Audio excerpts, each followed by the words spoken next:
Hey guys, what's up? So Lolita just got revamped on advanced server and she is looking amazing. Her second skill can not only block but also return all incoming range basic attacks and projectiles. You can alter the direction of the reflected damage by pointing the shield to where you want it to, and the reflected damage becomes yours.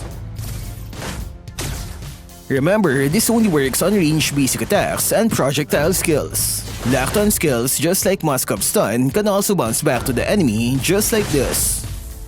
There's gonna be a lot of outplays with this new shield.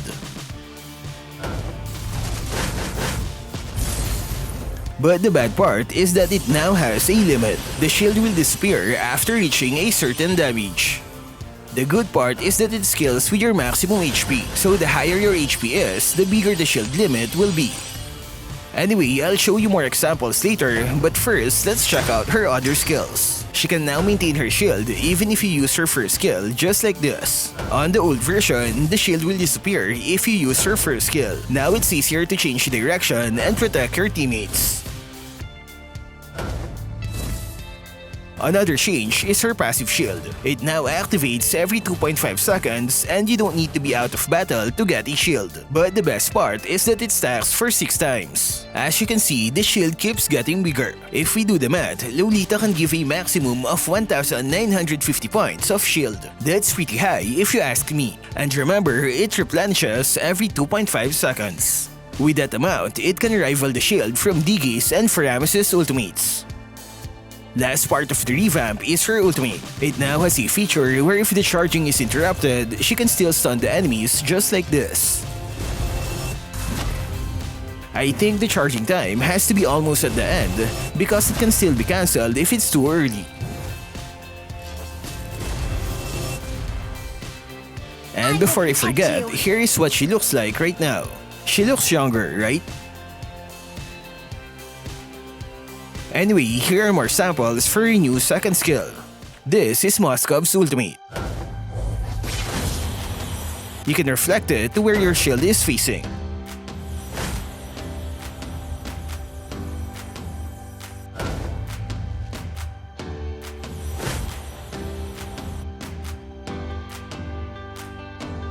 And if you can keep a straight line, you can return the spear to the owner.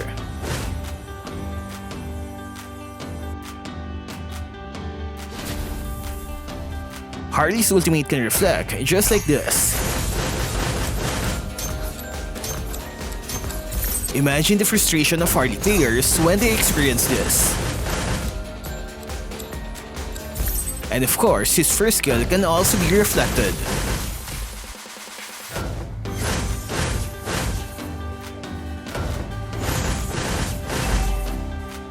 Chang'e's ultimate can be reflected, but most of the time, Lolita's shield will break because of the damage limit.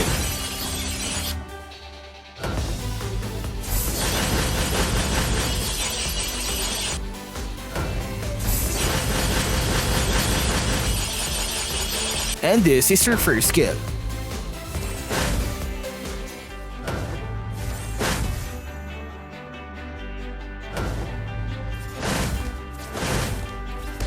Cyclops' ultimate can be reflected just like this. You can use it to immobilize the enemy.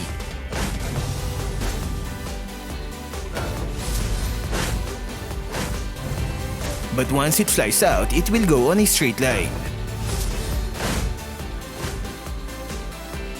It doesn't look for enemies, which means the enemy can evade it. Selena's abyssal arrow can be reflected even in long distance.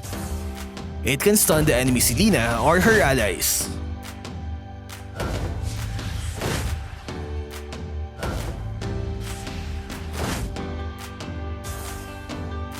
Gord's laser beam doesn't get reflected though.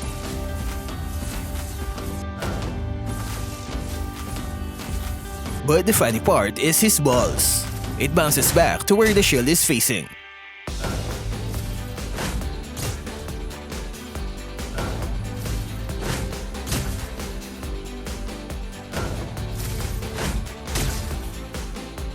Clean's second skill can immobilize himself if aimed properly.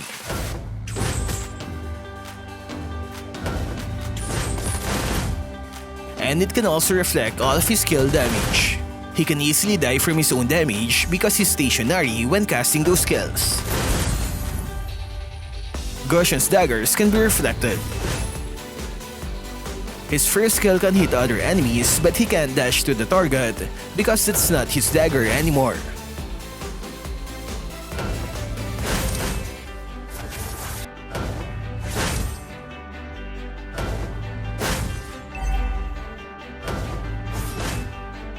Franco's hook can now pass through her shield. It could have been funny if the reflected skill can hook the enemy team instead.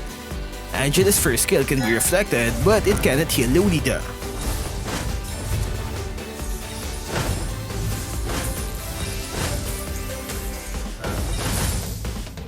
All of Layla's skills can be reflected except for her ultimate. She can even be stunned with her own second skill.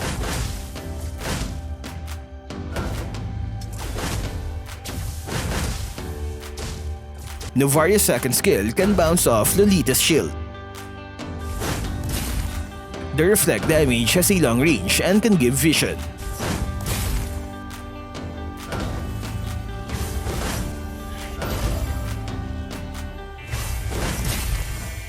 Valor's first skill can be reflected together with the exploding part of the skill.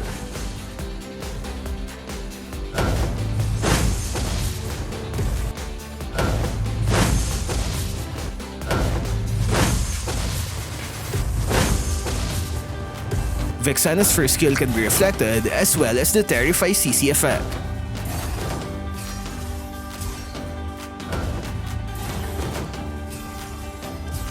It could have been cool if her ultimate can also bounce back. Xavier's first and ultimate skill can be reflected just like this. I can see it now, Xavier accidentally killing his teammates with the ultimate.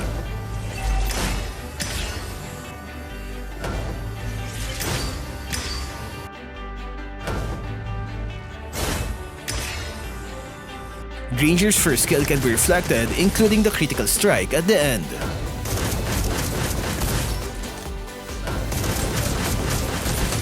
Same for his ultimate.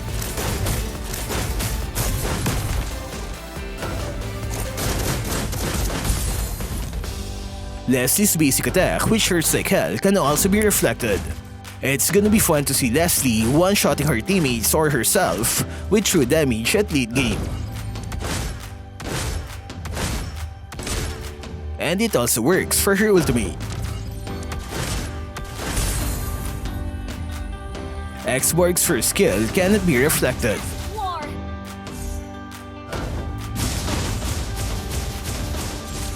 Cecilian's first skill is not working.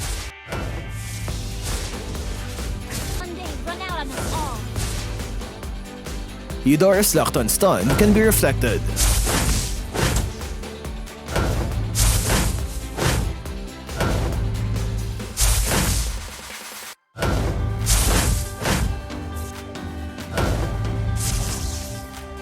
Johnson's first skill can be reflected as well.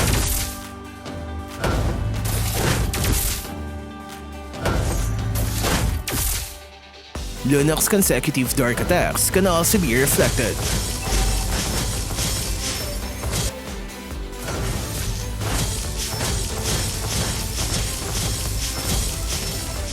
And last one is Beatrix. All her basic attacks can be reflected.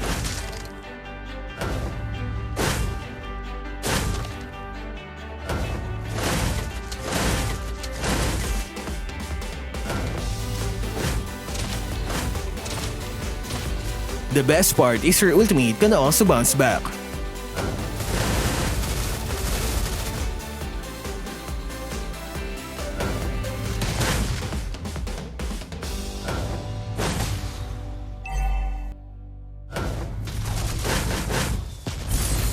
Yes, Lolita is gonna be a game changer against the meta Beatrix.